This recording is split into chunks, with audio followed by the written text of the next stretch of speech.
जय हिंद मेरे प्यारे साथियों, स्वागत करता हूं आपके अपने YouTube चैनल टारगेट हब में। मैं एसपी चौधरी एक बार फिर आपके सामने हाजिर हुआ हूं रेलवे ग्रुप डी के साइंस क्वेश्चन के साथ। जैसा कि आप सभी को पता है, हमने इसकी 26 क्लासें हैं वो लगा ली है, 26 पेपर्स का सॉल्यूशन कर लिया है। अगर वो पीछे वाली क्लासें आपने नहीं देखी है तो इस क्लास के आई बटन या फिर डिस्क्रिप्शन बॉक्स में उसका लिंक मिल जाएगा, वहाँ से जाकर के आप पीछे वाली क्लासें देख सकते हैं, या फिर आप प्ले लिस्ट में जाओगे तो कंटिन्यूस भी क्लासें आपको देखने को मिलेगी। चलिए शुरू करते हैं आज का सेशन। और आज अपन इस क्लास में 30 अगस्त 2022 को तीसरी पारी में जो पेपर हुआ था, उस पेपर में जितने भी साइंस के क्वेश्चन पूछे गए हैं उन सभी का इस क्लास में सॉल्यूशन करने वाले हैं। तो बने रहेगा हमारे साथ। जिसने भी चैनल को सब्सक्राइब नहीं किया है तो चैनल को सब्सक्राइब करें, पास में लगे बेल आइकन को जरूर दबाएं, ताकि अपन जैसे ही नेक्स्ट वीडियो डालें तो उसका नोटिफिकेशन सबसे पहले आपके पास पहुंचे और आप तुरंत उसका लाभ उठा सको।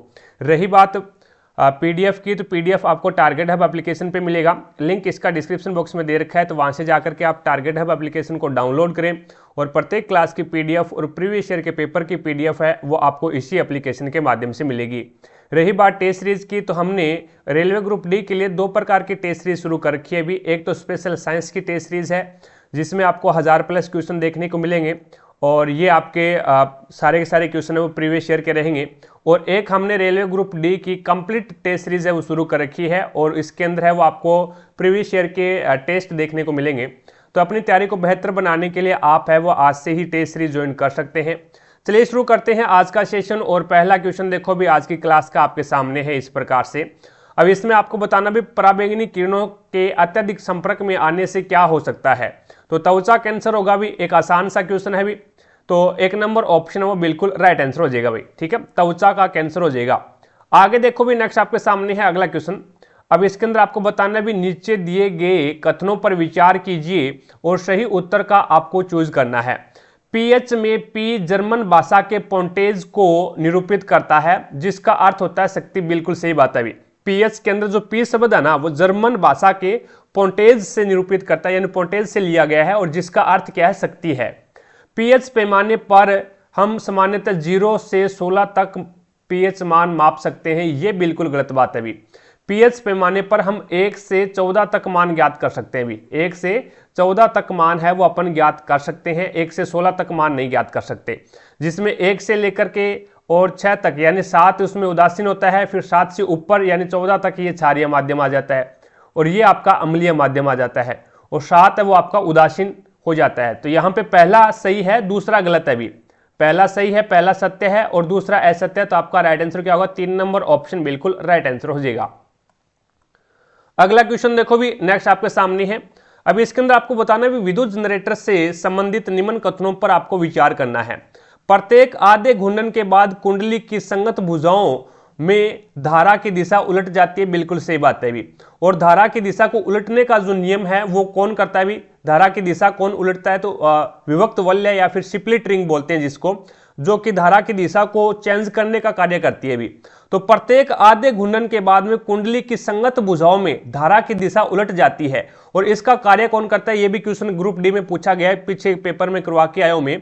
तो ये विभक्त वलय करता है भी, विभक्त वलय, जिसे इंग्लिश में स्प्लिट रिंग बोलते हैं, विभक्त वलय, ठीक है, विभक्त वलय है ये।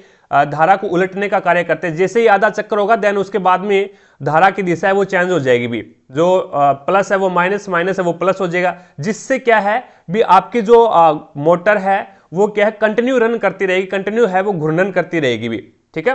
देन उसके बाद में ये पहला एकदम सही है। दूसरा देखो भी कुंडली में प्रेरित धारा की दिशा फ्लेमिंग के दाएं हाथ के नियम का उपयोग करके ज्ञात की जा सकती है। अब धारा की दिशा ज्ञात करनी है। देखो भी 3 चीजें इसमें पूछेगा आपको। एक तो धारा की दिशा पूछ लेगा भी, धारा की दिशा अपन ज्ञात करेंगे तो किस नियम का यूज करेंगे। दूसरा है चुंबकीय क्षेत्र की दिशा, चुंबकीय क्षेत्र की दिशा ज्ञात करेंगे तो अपन किसका यूज करेंगे। और तीसरा इसके अंदर आपका आता है बल की दिशा ज्ञात करेंगे तो किसका यूज करेंगे, ये आपको पूछेगा। देखो भी धारा की दिशा ज्ञात करोगे ना तो यहां पे फ्लेमिंग के दाएं हाथ का नियम है तो फ्लेमिंग के दाएं हाथ का यूज करोगे आप, ठीक है। धारा की दिशा ज्ञात करनी है तो फ्लेमिंग के दाएं हाथ का यूज करोगे।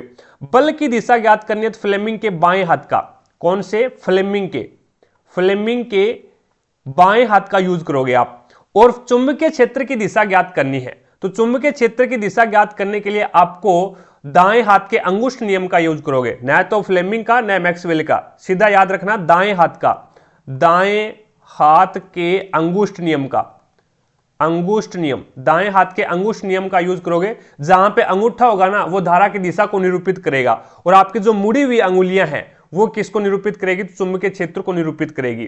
तो यहां पे तीन चीजें आपको क्लियरली समझ में आ गई होगी। तो इसमें दूसरा भी आपका बिल्कुल सही है भी, यानी धारा की दिशा ज्ञात करने के लिए फ्लेमिंग के दाएं हाथ का यूज करते हैं। तो दोनों के दोनों है वो बिल्कुल सही है। तो आपका राइट आंसर देख लो भी कौन सा हो जाएगा, ए और बी दोनों, 4 नंबर ऑप्शन बिल्कुल राइट आंसर हो जाएगा। आगे देखो भी, नेक्स्ट आपके सामने है अगला क्वेश्चन। 30 वाट का एक उपकरण है, 12 वोल्टेज की बैटरी के साथ संयोजित है, तो उपकरण में प्रवाहित धारा होगी, ये आपको बताना है। देखो भी शक्ति का, पावर का फॉर्मूला लगा दो। P बराबर क्या होता है, VI होता है। P बराबर VI होता है, एक फॉर्मूला ये होता है। दूसरा होता है P बराबर होता है V स्क्वायर अपॉन में R, एक फॉर्मूला ये होता है। और एक इसका फॉर्मूला होता है P बराबर होता है I स्क्वायर R, एक फॉर्मूला ये होता है। आपको धारा ज्ञात करनी है तो धारा इस फॉर्मूले से अपन ज्ञात कर सकते हैं। अब I बराबर क्या हो जाएगा, V यहाँ पे गुणा में बराबर से दूसरी साइड में भेज दो, तो I बराबर क्या हो जाएगा, P अपॉन में V हो जाएगा भाई, P अपॉन में V हो जाएगा। P आपके पास में कितना 30 वाट है और V कितना है 12 है, तो इसको काटोगे तो ये हो जाएगा 15/6, और इसको दोबारा से काटोगे 6 से भाग दे दो भी, और ये आ जाएगा 6 2 12, बचिया कितना भाई, 6 2 12 बचिया 3 30 और 6 5 30, तो 2.5 एम्पियर आ जाएगा, जो कि आपका राइट आंसर देख लो भी कौन सा, 2.5 एम्पियर ये आ जाएगा। 3 नंबर ऑप्शन है वो बिल्कुल राइट आंसर हो जाएगा। चीजें समझ पाए क्या? आगे देखो, नेक्स्ट आपके सामने है अगला क्वेश्चन। अब इसके अंदर आपको बताना भी ऑक्सी शोषण के लिए की उपस्थिति की आवश्यकता होती है। अब ऑक्सी शोषण और एक होता है अनोक्सी शोषण। ऑक्सी शोषण होता है जो ऑक्सीजन की प्रेजेंस में होता है, ऑक्सीजन की उपस्थिति में हो, वो ऑक्सी शोषण हो गया। और अनोक्सी शोषण क्या होता है, जो ऑक्सीजन की एब्सेंट में हो, वो क्या होगा, अनोक्सी शोषण होगा। तो ऑक्सी शोषण के लिए ऑक्सीजन की उपस्थिति होनी चाहिए, तो यहां पे आपका राइट आंसर क्या होगा, 2 नंबर ऑप्शन है वो बिल्कुल राइट आंसर हो जाएगा भी। चीजें समझ पाए क्या? आगे देखते हैं, नेक्स्ट देखिएगा अगला क्वेश्चन। अब इसके अंदर आपको बताना भी, नीचे दिए गए कथनों पर विचार कीजिए और सही उत्तर का आपको चूज करना है। तो सभी तत्वों के समस्थानिकों ने मेंडलीफ के आवर्त नियम के लिए एक चुनौती उत्पन्न की। सभी तत्वों के समस्थानिकों ने मेंडलीफ के लिए आवर्त नियम की एक चुनौती उत्पन्न की, आवर्त नियम के लिए, बिल्कुल सही बात है। यानी मेंडलीफ है वो अपनी आवर्त सारणी के अंदर है, वो समस्थानिकों को स्थान नहीं दे पाया भी, ये बिल्कुल सही बात है। ठीक है, तो यहाँ पे एक चुनौती थी भी उनके लिए, एक वार्निंग थी, ये बिल्कुल सही है। आवर्त सारणी में हाइड्रोजन को कोई निश्चित स्थान नहीं दिया जा सकता है। अभी तक जो आधुनिक आवर्त सारणी है ना, उसमें भी अभी तक हाइड्रोजन को कोई निश्चित स्थान नहीं है भी, इसीलिए हाइड्रोजन को आवारा तत्व बोलते हैं। ठीक है, तो यहाँ पे दोनों के दोनों जो स्टेटमेंट है वो बिल्कुल सही है। तो आपका राइट आंसर क्या होगा, दोनों कथन सही है, 3 नंबर ऑप्शन आपका बिल्कुल राइट आंसर हो जाएगा। चीजें समझ पाए क्या? आगे देखो, नेक्स्ट आपके सामने है अगला क्वेश्चन।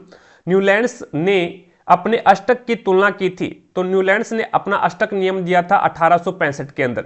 ठीक है, अष्टक नियम की जो तुलना की तो वो संगीत के सुर से की थी भी। संगीत के जो 8 सुर होते हैं ना, इसीलिए सारे गामा पादा निसा, यानी दोबारा से सा आ जाता है। तो यहाँ पे इस आधार पर न्यूलैंड्स ने अपना अष्टक नियम दिया था भी 1865 के अंदर। अब न्यूलैंड्स के समय है वो तत्व कितने ज्ञात थे भी, 56 तत्व ज्ञात थे। पहला तत्व था वो हाइड्रोजन था और अंतिम तत्व था वो थोरियम था। ठीक है, न्यूलैंड्स का अष्टक नियम कहां तक लागू हो पाया, तो कैल्शियम तक लागू हो पाया भी। और दूसरी बात अगर मैं बात करूं भी, न्यूलैंड्स ने जो अष्टक नियम बनाया था वो किन किन तत्वों के ऊपर बनाया था, तो ये देखो भी, लिथियम, सोडियम और पोटेशियम, प्रत्येक के बीच में 8-8 का गैप है, देख लेना। और उसके बाद में लिथियम, सोडियम, पोटेशियम, और फिर बेरिलियम, मैग्नीशियम और कैल्शियम, बस कैल्शियम तक ही लागू हो पाया। तो यहां पे आपका राइट आंसर क्या हो जाएगा, 3 नंबर ऑप्शन है वो बिल्कुल राइट आंसर हो जाएगा। चीजें समझ पाए क्या? अगला क्वेश्चन देखो भी, नेक्स्ट आपके सामने है। जब एटीपी में टर्मिनल फास्फेट लिंकेज को जल के उपयोग द्वारा तोड़ा जाता है तो कितनी ऊर्जा मुक्त होती है? तो एटीपी में टर्मिनल फास्फेट लिंकेज को जब तोड़ा जाता है, एडिनोसिन ट्राइफास्फेट होता है एटीपी, जब इसको तोड़ा जाएगा, यानी एटीपी है वो एक प्रकार से स्थायी नहीं है भी। ठीक है। अब ये स्थायी होगा ना, तो ये एक प्रकार से यहां से फास्फेट को क्या है अपने से एक प्रकार से विस्थापित करेगा, तो उस समय है वो एक ऊर्जा मुक्त होगी, और वो ऊर्जा कितनी मुक्त होगी, तो 30.5 किलो जूल प्रति मोल, 30.5 किलो जूल प्रति मोल है वो ऊर्जा उत्पन्न होगी। तो आपका राइट आंसर क्या होगा, 3 नंबर ऑप्शन बिल्कुल राइट आंसर हो जाएगा, क्योंकि एटीपी है वो अपने आप में स्थायी नहीं है, एटीपी है वो स्थायी नहीं है। अब अपने आप को स्थायी बनाने के लिए ये क्या करेगा, एटीपी में से जो फास्फेट लिंकेज फास्फेट है उसको क्या करेगा, विस्थापित करेगा, फास्फेट विस्थापित करेगा जल का उपयोग करके, तो ये एक प्रकार से टूट जाएगा भी एटीपी है उसमें पी से फास्फेट, और ये फास्फेट को विस्थापित करेगा तो यहां पे क्या हो जाएगा भी ऊर्जा मुक्त होगी भी, अपने आप को तोड़ेगा, ये तोड़ेगा तो क्या होगा, ऊर्जा मुक्त होगी, और वो कितनी हो जाएगी, प्रति मोल हो जाएगा 30.5 किलो जूल प्रति मोल। ठीक है, आगे देखो भी नेक्स्ट आपके सामने है अगला क्वेश्चन। अब इसके अंदर आपको बताना भी मूत्र में पानी की मात्रा कितनी होती है, एक आसान सा क्वेश्चन है, 95% होती है भी, 95% होती है, जो कि आपका राइट आंसर हो जाएगा, एक नंबर ऑप्शन बिल्कुल राइट आंसर हो जाएगा। चीजें समझ पाए। अगला क्वेश्चन देखो भी नेक्स्ट आपके सामने है, 40 सेंटीमीटर फोकस दूरी वाले उत्तल लेंस की क्षमता क्या होगी, ये आपको बताना है। देखो भी 40 सेंटीमीटर फोकस दूरी है। अब यहां पे आपको उत्तल लेंस दे रखा है, आपको पता है भी उत्तल लेंस और उत्तल दर्पण दोनों की जो फोकस दूरी होती है वो क्या होती है, धनात्मक होती है, पॉजिटिव होती है भी, तो इसकी जो क्षमता आएगी वो भी क्या आएगी, पॉजिटिव आएगी। अगर फोकस दूरी धनात्मक है तो इसकी जो क्षमता आएगी वो भी कितनी क्या आएगी, पॉजिटिव आएगी, तो इसका मतलब नेगेटिव तो हो ही नहीं सकती, दो तो आंसर गलत हो गया आपने। ठीक है, अब आपको पता है सेंटीमीटर में, यहां पे सेंटीमीटर में दे रखा है, इसके दो फॉर्मूले होते हैं, एक तो होता है पी यानी पावर बराबर होता है 1/f, जब f है वो सेंटीमीटर में, f है वो मीटर में हो, तो f यानी फोकस दूरी मीटर में है तो ये फॉर्मूला लगेगा। और दूसरा जो फॉर्मूला होता है p बराबर हो जाएगा 100/f। अब 100 क्यों लगाया, भी 1 मीटर के अंदर 100 सेंटीमीटर होते हैं, तो यहां पे आपका जो फोकस दूरी है वो सेंटीमीटर के अंदर होना चाहिए। चीजें समझ पाए क्या। अब देखो आपके पास में ज्ञात क्या करनी है, पावर ज्ञात करनी है, P बराबर क्या हो जाएगा भी 100/40, तो 0 से 0 कट कर दो, देन उसके बाद में 5/2 आ जाएगा, और इसको आप सोल्व करोगे तो 2.5 आ जाएगा भी 2.5। और यहां पे दर्पण की या फिर लेंस की जो फोकस दूरी है, चाहे दर्पण हो चाहे लेंस हो, इसकी जो क्षमता अपन मापते हैं वो डायफ्टर में मापते हैं भी, तो जिसको D से डिनोट किया जाता है, तो यहाँ पे 2.5 आ जाएगा भाई 2.5, तो आपका राइट आंसर क्या हो जाएगा, ये 4 नंबर ऑप्शन बिल्कुल राइट आंसर हो जाएगा भाई, माइनस नहीं आएगा, पॉजिटिव आएगा। आगे देखो नेक्स्ट आपके सामने है अगला क्वेश्चन। अब इसके अंदर आपको बताना है भी परमाणु कार्बन परमाणु के L कोष में कितने इलेक्ट्रॉन होते हैं। अब देखो कार्बन के अंदर ना, कार्बन का परमाणु क्रमांक कितना होता है, तो कार्बन का परमाणु क्रमांक है वो 6 होता है, यानी 6 नंबर पे आता है ये, तो इसका मतलब हो गया भी इसमें 6 इलेक्ट्रॉन है। अब अपन पहला ऑर्बिट के अंदर कितना आएगा, तो पहले ऑर्बिट के अंदर 2 इलेक्ट्रॉन आएंगे, और दूसरे ऑर्बिट के अंदर कितने आएंगे भी 2 इलेक्ट्रॉन आ गए, अब बचे कितने 4, तो दूसरे ऑर्बिट में 4 इलेक्ट्रॉन आएंगे।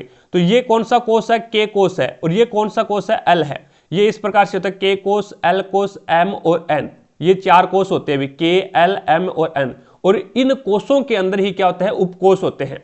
ठीक है, और उपकोष के अंदर ऑर्बिटल होते हैं एक प्रकार से। ठीक है, सेल के अंदर, कक्षा के अंदर उपकक्षा होती है। तो यहां पे सबसे कम इस प्रकार से ये होता है भी इस प्रकार से होगा, सबसे ज्यादा जो यहां पे इलेक्ट्रॉन भरे जाएंगे वो एन कोष में भरे जाएंगे भी। और ज्ञात करने का जो फॉर्मूला होता है 2n की स्क्वायर होता है भी, 2n की स्क्वायर, n यहाँ पे क्या है, कोष, ये 1 नंबर है, ये 1 नंबर कक्षा है, ये 2 नंबर कक्षा है, ये 3 नंबर कक्षा है, और ये 4 नंबर कक्षा है। ठीक है, तो यहां पे पहले ऑर्बिट में 2 इलेक्ट्रॉन, दूसरे ऑर्बिट में 4 इलेक्ट्रॉन, तो इसमें इसने पूछा भी एल कोष में कितने इलेक्ट्रॉन होंगे, तो 4 इलेक्ट्रॉन होंगे, तो आपका राइट आंसर क्या होगा, 4 नंबर ऑप्शन बिल्कुल राइट आंसर हो जाएगा भाई। अब ये भी पूछ लेता है कार्बन परमाणु में इलेक्ट्रॉन विन्यास में कितने कोष यूज होंगे, तो 2 कोष, कौन कौन से, एक तो के और एक एल। आगे देखो नेक्स्ट आपके सामने है अगला क्वेश्चन। अब इसके अंदर है वो निम्नलिखित अभिक्रिया में उत्पाद की पहचान करनी है आपको। चूना पत्थर क्या होता है, कैल्शियम कार्बोनेट होता है, जिसे संगमरमर बोलते हैं, CaCO3, ये चूना पत्थर होता है संगमरमर, और इसको तोड़ा जाता है, इसको क्या है, तोड़ा जाता है, तो ये टूटेगा तो किसके अंदर कन्वर्ट हो जाएगा भी, ये टूटेगा तो ये आपका बन जाएगा सी, यानी आगे क्या है CO2 बना हुआ, गैस बना हुआ है, तो ये बन जाएगा CaO प्लस में CO2, तो ये हो जाएगा कैल्शियम ऑक्साइड। कैल्शियम ऑक्साइड को बोलते हैं बिना बुझा हुआ चूना। क्या बोलते हैं भाई?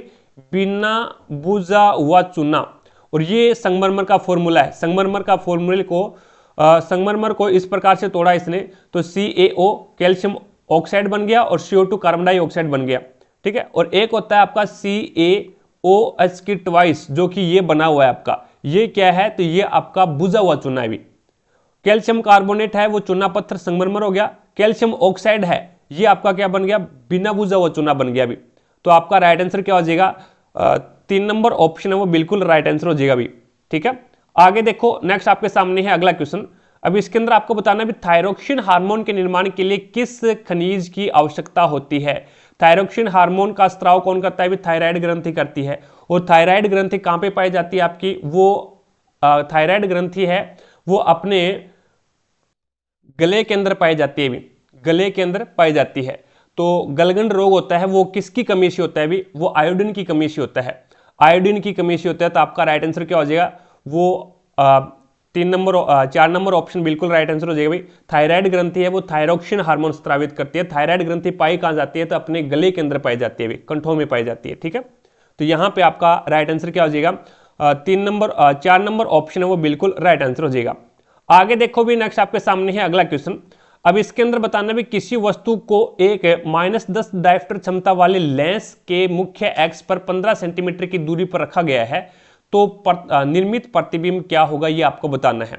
देखो भी, -10 डायोप्टर क्षमता वाले लेंस के मुख्य एक्स के ऊपर रखा गया है, तो 15 सेंटीमीटर की दूरी के ऊपर रखा गया। तो पहले तो इसकी अपन क्या ज्ञात करेंगे? पहले तो F ज्ञात कर लो, इसका फोकस दूरी ज्ञात कर लो। क्षमता आपको दे रखी है तो फोकस दूरी आप ज्ञात कर सकते हैं, कोई दिक्कत नहीं है। तो यहाँ पे फोकस दूरी ज्ञात करोगे तो ये आपके पास में हो जाएगा 100/10। भी फोकस दूरी ज्ञात करने का फॉर्मूला क्या होता है? P बराबर हो जाएगा 100/F। आपको F ज्ञात करना तो F इधर लेके आ जाओ, P इसके नीचे आ जाएगा। तो F बराबर क्या हो जाएगा? 100/P। P आपके पास में कितना है? यानी पावर 10 डायोप्टर है, तो ये आपके पास में -10 आ जाएगा। अब ये देखो भी -10 आ गया, फोकस दूरी क्या है? माइनस में आई है। तो या तो ये उत्तल लेंस है या फिर ये या तो अवतल लेंस है या फिर अवतल दर्पण है। तो यहाँ पे लेंस की बात चल रही है, तो ये कौन सा? अवतल, ये अवतल लेंस है, अवतल लेंस है। अब इसके अंदर है वो अवतल लेंस के अंदर 2 कंडीशन बनती है भी, याद रखना। अवतल लेंस की बात कर रहा हूं, अवतल दर्पण की बात नहीं कर रहा। अवतल लेंस के अंदर 2 ही कंडीशन बन रही है, 2 ही कंडीशन बनती है। और दोनों ही कंडीशन के अंदर क्या होता है? प्रतिबिंब है वो आभासी बनता है। प्रतिबिंब कैसा बनेगा? आभासी बनेगा। और आभासी को हमेशा क्या बोलते हैं? सीधा बोलते हैं। आभासी हमेशा सीधा होता है और वास्तविक हमेशा उल्टा होता है भी। और आभासी और सीधा और कैसा बनेगा भी? वस्तु से छोटा बनेगा भी, वस्तु से छोटा बनेगा। अब यहां पे आपको फॉर्मूला लगा के ज्ञात करने की जरूरत नहीं है भी। अगर इसमें देखोगे भी, फॉर्मूला लगा के देखोगे तो लगभग वो आपको 2 मिनट लगेंगे। और परिभाषा अगर आपको याद है भी, क्या होता है अवतल लेंस? तो अवतल लेंस के अंदर 2 कंडीशन होती है, दोनों ही कंडीशन के अंदर है वो आभासी, सीधा और छोटा प्रतिबिंब बनता है।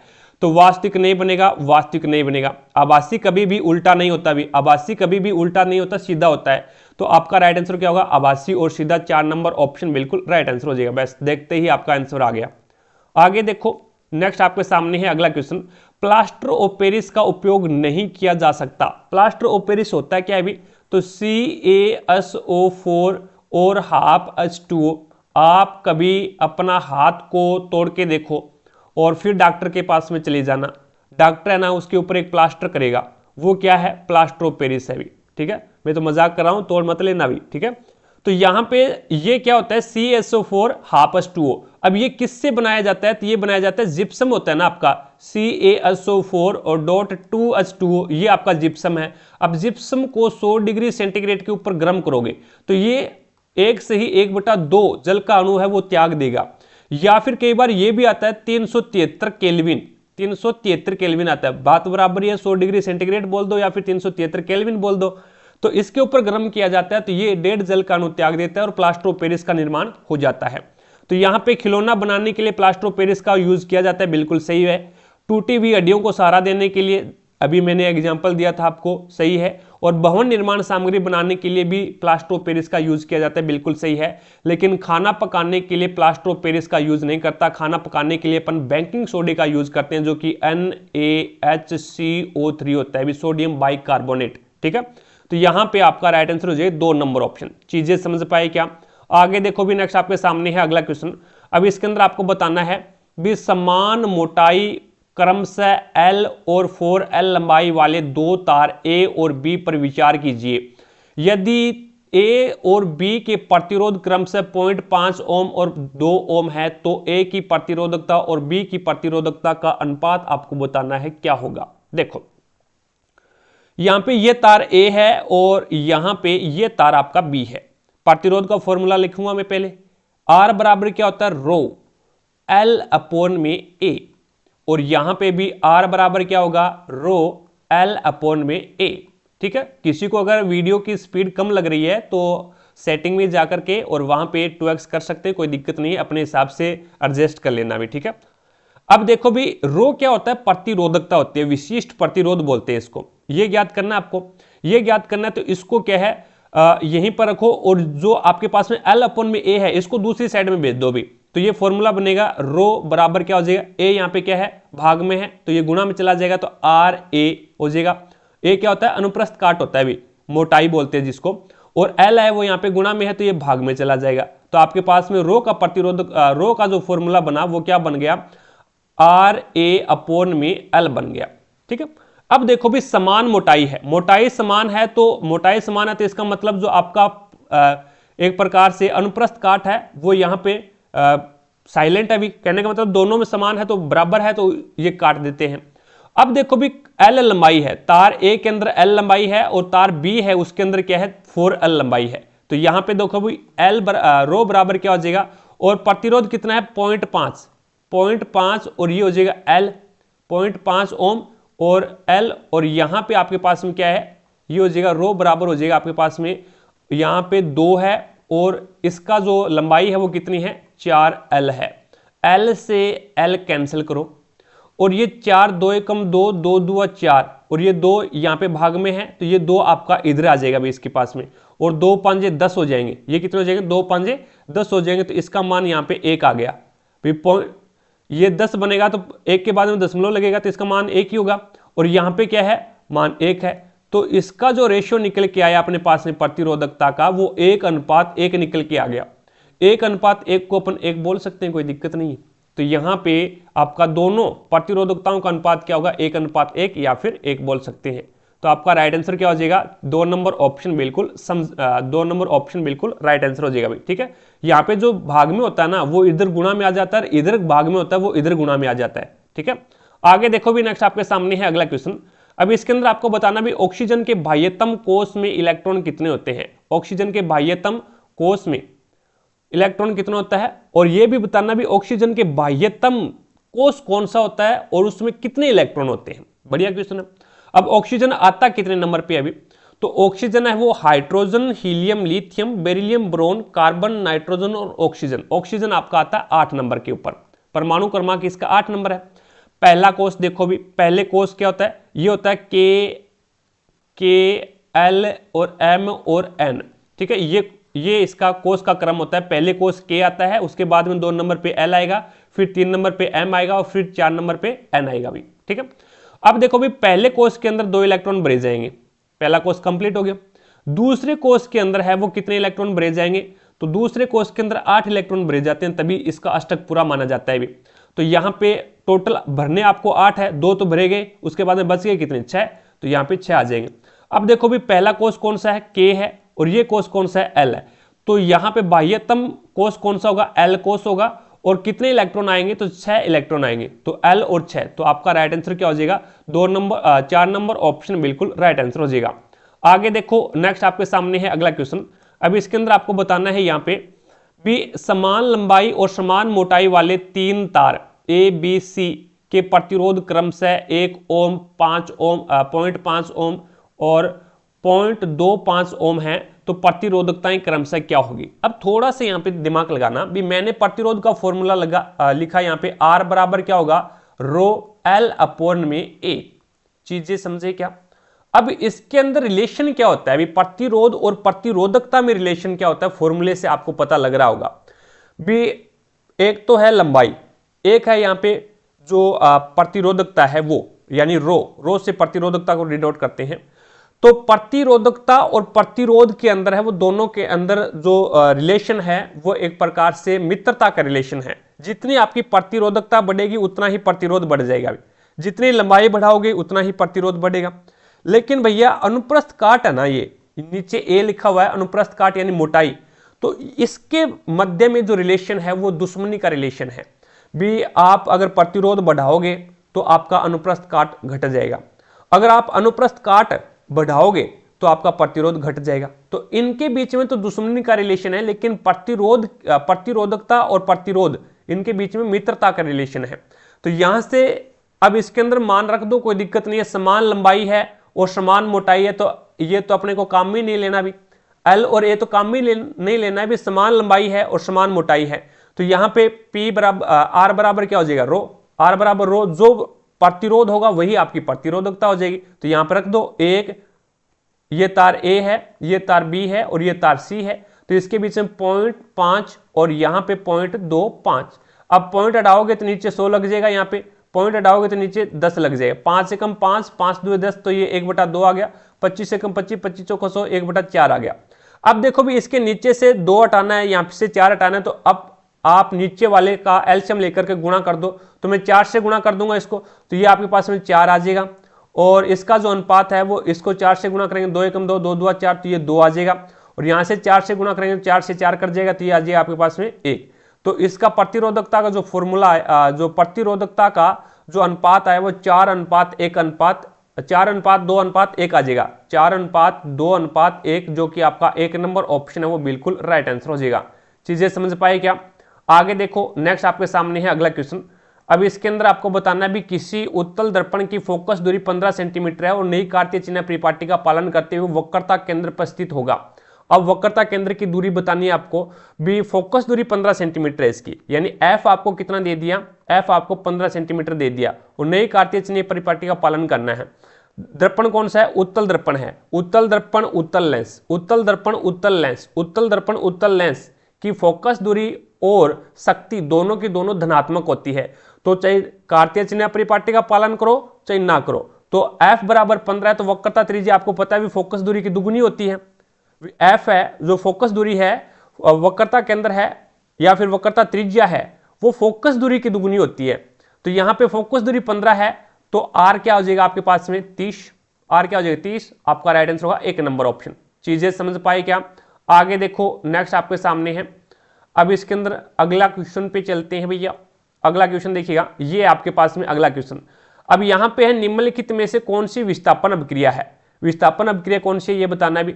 ZnCO3 जिंक कार्बोनेट बन गया ZnO जिंक ऑक्साइड प्लस में CO2 कार्बन डाइऑक्साइड।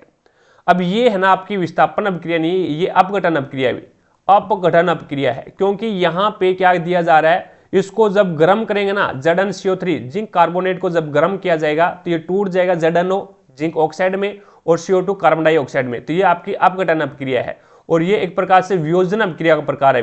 वियोजन अभिक्रिया का प्रकार है। वियोजन अभिक्रिया के अंदर है वो 3 प्रकार की अभिक्रियाएं होती है। एक तो ताप देकर के तोड़ा जाए, दूसरा सूर्य के प्रकाश में तोड़ा जाए और तीसरा विद्युत धारा प्रवाहित करके उसको तोड़ा जाए। तो ये 3 प्रकार की प्रक्रियाएं होती है। जैसे HgBr है यानी सिल्वर क्लोराइड मान लो भी, HgCl मान लो, सिल्वर क्लोराइड आपके पास में। सिल्वर क्लोराइड को जब आप सूर्य के प्रकाश में रखोगे ना, तो इसमें से सिल्वर अलग हो जाएगा और क्लोराइड है वो अलग हो जाएगा भी। तो ये अभिक्रिया कौन सी होती है? वियोजन अभिक्रिया होती है भी।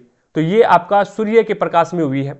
अब यहाँ पे ZnCO3 है जिंक कार्बोनेट है, इसको आप गर्म करोगे ना तो ये ताप के एक प्रकार से ताप से होगी अभिक्रिया।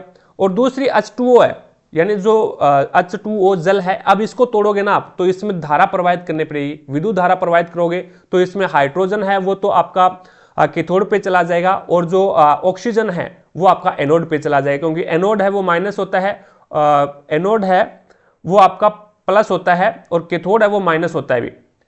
कैथोड है वो आपका माइनस होता है, तो एनोड है वो आपका क्या होता है भी प्लस होता है और कैथोड है वो आपका माइनस होता है। ठीक है, तो यहाँ पे माइनस है उसके पे प्लस चला जाएगा और प्लस है उस पे माइनस चला जाएगा। तो यहाँ पे ये अपघटन अपक्रिया प्रकार है। अब इसमें देखो भी लोहा है, ये CuSO4 यानी कॉपर सल्फेट को और अपक्रिया करवाए तो ये बन गया FeSO4 और Cu। देखो भी लोहा है ना, ये कॉपर से ज्यादा अपक्रियाशील है, कॉपर से ज्यादा अपक्रियाशील है, तो कॉपर को यहां से विस्थापित करेगा और विस्थापित करने पर क्या बना लेगा, FeSO4 बना लेगा। विस्थापन यानी जो अपक्रियाशीलता का क्रम है ना वो याद रखना आप, के ना कार मांगे, के ना कार मांगे, के ना कार मांगे, आलू जाने फिर प्रभु है, क्यों होगी आगे होरत। आलू जाने फिर प्रभु है, यहां पे है यानी हाइड्रोजन भी आएगा भी, प्रभु है, आलू जाने फिर प्रभु है, क्यों होगी आगे औरत। तो ये है potassium, sodium, calcium, magnesium, aluminium, zinc, ferric यानी लोहा, और Pb यानी लेड, सीसा, हाइड्रोजन, कॉपर, और Hg यानी मरकरी, और Ag यानी सिल्वर, और Au यानी ओरम यानी सोना। तो ये अभिक्रियाशीलता क्रम है। तो यहाँ पे देखो भी लोहा ये रहा और कॉपर आपका ये है, कॉपर कम अभिक्रियाशील है, तो कम अभिक्रियाशील है तो इसको विस्थापित करेगा भी लोहा। तो ये यहाँ पे क्या है, विस्थापन अभिक्रिया, बिल्कुल सही बात है। अब ये देखो भी H2 और O2, अभी मैंने आपको बताया था, अभी ये चीज मैंने बताई थी भी H2 और O2, ये क्या है, H2O बन गया, तो ये एक प्रकार से संयोजन अभिक्रिया है, ये संयोजन अभिक्रिया भी, यानी H2 और O2 मिलकर के संयोग होकर के एकल उत्पाद, दो या दो से अधिक अभिकर्मक मिलकर के एकल उत्पाद का निर्माण करें, वहां पे संयोजन अभिक्रिया होती है। एकल अभिकर्मक उष्मा पाकर के दो या दो से अधिक उत्पाद का निर्माण करे, वहां पे वियोजन अभिक्रिया होती है।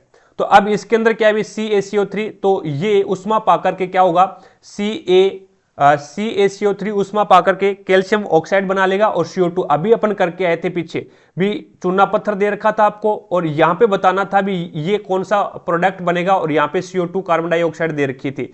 तो ये कौन सी अभिक्रिया है, तो ये आपका वियोजन अभिक्रिया भी, ये आपकी कौन सी है, वियोजन अभिक्रिया है। तो ओनली फॉर 2 नंबर ऑप्शन है वो बिल्कुल राइट आंसर हो जाएगा। ये आपका क्या है, एक प्रकार से विस्थापन अभिक्रिया है, तो 3 नंबर ऑप्शन बिल्कुल राइट आंसर हो जाएगा। ठीक है, आगे देखो भी, नेक्स्ट आपके सामने है अगला क्वेश्चन। अब इसके अंदर आपको बताना भी, नीचे दर्शाई गई जल संग्रहण संरचना की पहचान करनी है, कौन सी संरचना है। ये देखो भी, ये आपको डायग्राम दे रखा है। तो यहां से जो ऊंचाई के अंदर बरसात हुई, बरसात होने के बाद में यहाँ पे जो पानी है ना वो इस प्रकार से नीचे आ जाएगा भी, इस प्रकार से ढलान में आ जाएगा, और ढलान में आने के बाद में यहाँ पे अपन इसका एक ब्रेकर बना देंगे, एक क्या कर देंगे, इसका एक प्रकार से ब्रेकर बना देंगे।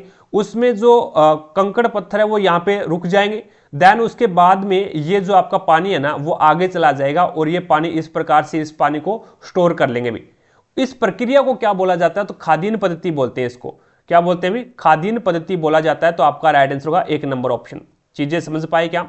आगे देखो, नेक्स्ट आपके सामने है, किसी वस्तु को एक अवतल दर्पण के सामने उनकी फोकस दूरी की दुगुनी दूरी पर रखा गया है। अवतल दर्पण है भैया, और फोकस दूरी की दुगुनी दूरी, फोकस दूरी का दुगुना क्या होता है, वक्रता त्रिज्या होती है, और वक्रता केंद्र के ऊपर वस्तु को रखा गया है। तो यहां से प्रतिबिंब की दूरी क्या होगी ये आपको बताना है। देखो भी, फोकस दूरी है, तो फोकस दूरी की दुगनी, फोकस दूरी होती है f, और दुगनी दूरी पे रख दिया तो यानी 2f के ऊपर रख दिया, और 2f के ऊपर क्या हो जाए, फोकस का दुगना है, वक्रता त्रिज्या होती है, और वक्रता त्रिज्या यानी वक्रता केंद्र, वस्तु को वक्रता केंद्र के ऊपर। तो इसकी एक प्रॉपर्टी होती है अवतल दर्पण की भी, जब वस्तु को वक्रता केंद्र के ऊपर रखेंगे ना तो उसका प्रतिबिंब वक्रता केंद्र के ऊपर ही बनेगा, और बराबर बनेगा, वस्तु के समान आकार का बनेगा, वास्तविक बनेगा और उल्टा बनेगा। ये चीजें होती है भी।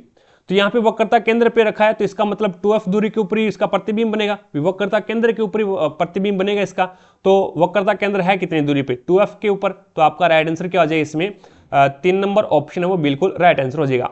अब इसकी 6 प्रॉपर्टी होती है वैसे अवतल दर्पण की। पहली होती है वस्तु को अनंत पर रखें, जो प्रतिबिंब बनेगा वो फोकस के ऊपर बनेगा। दूसरी होती है वस्तु को फोकस और वस्तु को अनंत और वक्रता केंद्र के बीच में रख दे, तो आपका जो प्रतिबिंब बनेगा वो कैसा बनेगा, प्रतिबिंब बनेगा वो फोकस और वक्रता केंद्र के बीच में बनेगा।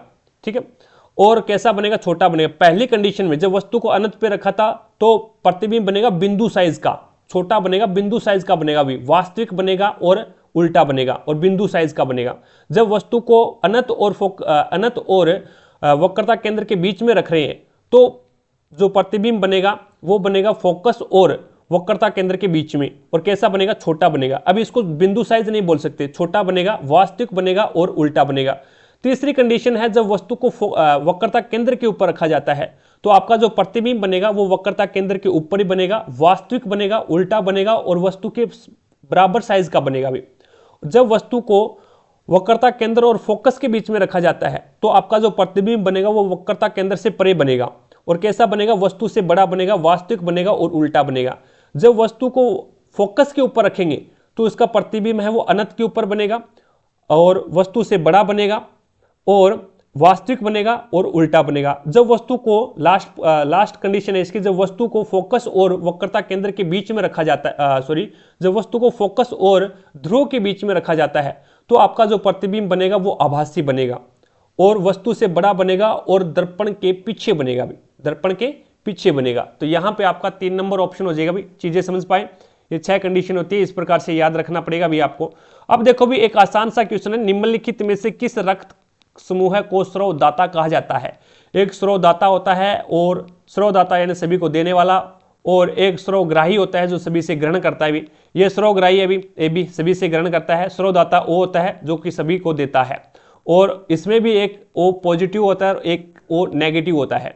तो ओ नेगेटिव है ना, ये सभी को देने वाला होता है, स्रोतदाता होता है। अगर आपसे थोड़ा सा और डीपली में जाएगा तो इस प्रकार से पूछेगा भी, ओ पॉजिटिव दे देगा और ओ नेगेटिव दे देगा। आपका पढ़ा होगा भी ओ स्रोतदाता होता है, लेकिन ओ नेगेटिव होता है ना, वो स्रोतदाता होता है भी।